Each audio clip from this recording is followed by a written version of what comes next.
We believe that boxing starts at the feet. If your feet are no good or out of position or off balance, you can't be effective with your punching, right?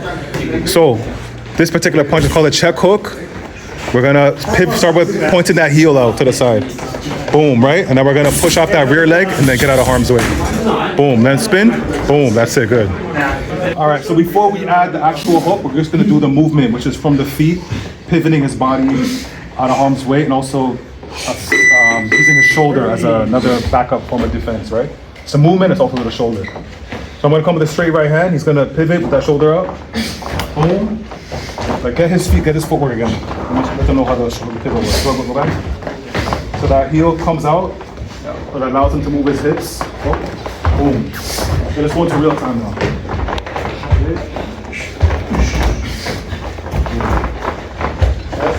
Nice, exactly. All right, so I'm gonna even target him with my right hand afterwards.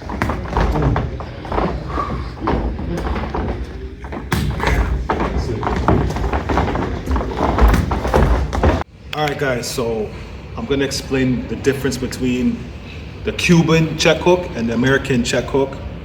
And it's not to say that it's exclusively American or Cuban, it's just what I've been exposed to and what I like to call it, just so my guys in the gym know the difference. So what I did with my guy, Johan, was the Cuban style, which is, as you saw, with the heel out.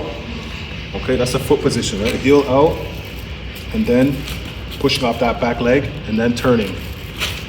But of course, we're gonna throw the hook with that, right? So turn, boom. All right, that's the foot position. So with the American check hook is the toe out this time. So I'm gonna step out this way, pivot off that lead leg, and swing my back leg. Okay, so Cuban, American. So from here, watch the boxing stance. Let me just say this, that this is more advanced. It's not something I'm gonna teach beginners. So if you haven't learned the basics of boxing stance, balance, and how to even throw a hook, don't attempt this yet. Go back and watch those videos and work on those things. I even have a video on how to throw that lead hook properly. And I'll discuss a little bit of that here, but check that video for something more in depth, right? So one more time, I'm gonna step out, toe out, swing that hook.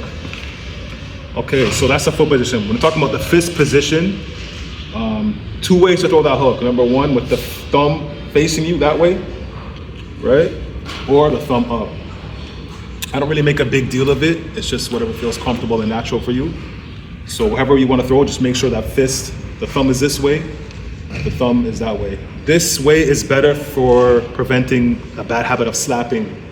So a lot of beginners tend to slap their hook. So the thumb pointing inwards will help you to avoid slapping, guaranteed. So again, we'll go with the Cuban, heel out, thumb in, right? And then pivot, boom. Don't forget to keep that elbow up and arm bent, right? Don't slap, don't keep your arm out, bent, thumb in. Heel out, swing it, right? Or other way, with the thumb up, as long as you focusing on these two knuckles right here. Or toe out, swing, boom. Why is the check hook so necessary, such a good tool that I use, I like to teach my guys in the gym? It's very effective for many ways because, number one, automatically with that step, you're taking your head off that center line. And I have a video on throwing punches, taking your head off the center line, because it makes you less hittable, less of a target, right?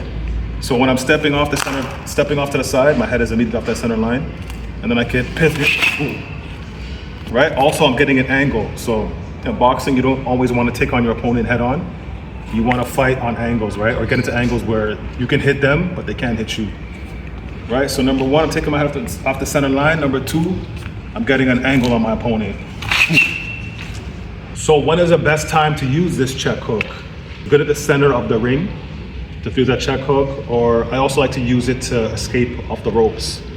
You can use your jab to lure your opponent in, backing up, and then while they're coming forward, you just step off, boom. Right? It's very good against aggressive opponents. I really like to use it against aggressive opponents because these guys are very come forward, straight ahead, and it's hard for them to deal with the angles when they're coming at you full blast, and sometimes it exposes some of their weakness. So it's a good tool against very aggressive, strong fighters to get that angle on them.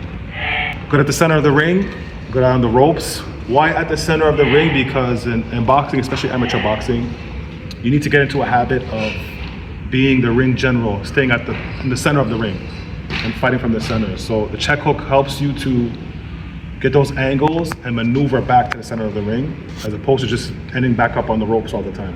So let me give you an example. If I'm backing up, I have an aggressive opponent backing me up, right? I'll throw that check hook, and then I'll swing over. Boom, boom.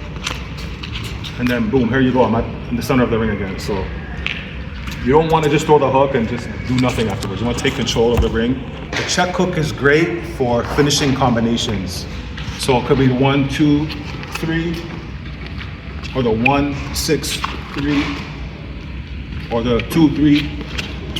It's really good for finishing combinations. So practice throwing your combinations, finishing with a check hook to get that angle, to get that position you want to be in, right? So just get used to 1, 2, 3. Boom. I like it off the uppercut too. Backing up, backing up. Again, for aggressive opponents who like to throw those big shots and leaning in with their chin, you can catch something. All right, guys, if you like this video, please remember to like, share, and subscribe. Check out my course on my website, coachdaramboxing.com. If you have any feedback or anything else you want to see regarding to boxing technique, just leave a message in the comments. And until then, see you in the next video. Stay blessed.